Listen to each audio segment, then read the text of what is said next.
I'm Julien Dreyfus, imaging cardiologist in Paris, in France. The first point is awareness. Until recently, people in the community, cardiologists, interventional cardiologists and surgeons, consider TR as a benign disease. And nowadays, we perfectly know, it has been demonstrated in many studies, that TR is associated with poor outcomes, including mortality and morbidity. This is the first point. And the second point is the fact that we have now the possibility to treat our patients with transcatheter therapies, and this changed everything because we have safe alternatives to surgery.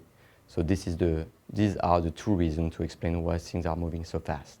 This is really important question because I previously said that we, the community, considered TR as benign, so patients were not referred to centers and we didn't have any therapy to treat them.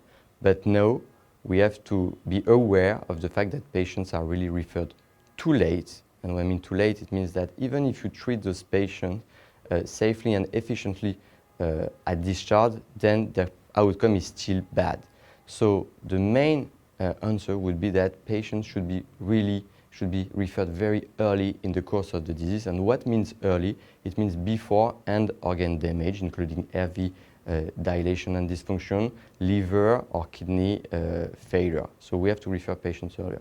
And if we try to have an algorithm, I would say that it's based on TR severity. If you have patients with less than moderate TR, then you should keep a clinical and transthoracic echo follow-up. If you have patients with severe TR who are either symptomatic or with RV dilation, then they should be referred to a heart valve center. And in between, you have patients with moderate TR or severe TR but without symptoms or without RV dilation. And in this situation, you should assess the presence or not of red flags, such as need for diuretics, previous left heart valve intervention, elevated pulmonary pressure, atrial fibrillation. And if you have one at least of them, then you should refer those patients to heart valve centers. This is really important, and within the PCR Tricuspid group, we have worked on this and published in European journal a dedicated paper to try to explain how we should assess those patients. And there is a true pathway which has been mentioned and explained in the last European guideline as well. And in this pathway, you will start with transthoracic echo, which is the cornerstone. But transthoracic echo is not enough. It will be useful to assess TR severity, to classify the anatomy of the valve, to understand the anatomy of the valve, to understand the anatomy and the function of the right ventricle, and also to assess pulmonary pressure. But then you will have to move forward. You will consider transesophageal echo to assess the suitability of the patients for a transcatheter intervention, especially for a transcatheter repair, edge-to-edge repair. Then you may perform CT if the patient is not suitable for edge-to-edge repair and you consider a transcatheter replacement.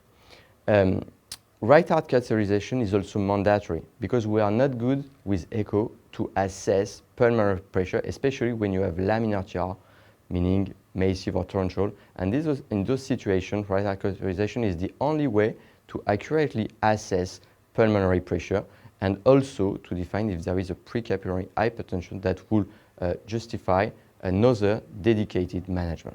CMR could also be considered if you are not sure about the assessment of TR severity or RV size and function, so it could be also an interesting tool. Then you will look at the comorbidities of the patient, you will assess the tri-score to define the risk of the patient, and based on this, you will have your heart team discussion, including many colleagues, including the intervention cardiologist, the imaging cardiologist, the surgeon, the anesthesiologist, the electrophysiologist, and many more if needed to define the best strategy of the patient, knowing that this heart team is really mandatory because patients with TR represent a very heterogeneous population with very different phenotypes and different type of treatments. What is beautiful nowadays is that we have more and more possibilities. Until recently, the only treatment option was surgery. Most people say that patients should not be referred to surgery because surgical results were very poor. Surgical results were very poor because patients were referred very late. This is the reason. But if patients are referred earlier, when they are younger, then they have also very good outcomes. So surgery is a good strategy. However, we are facing a very elderly population, and in this elderly population, usually we prefer to consider transcatheter therapies. And among transcatheter therapies, you have either the repair strategy or the replacement strategy.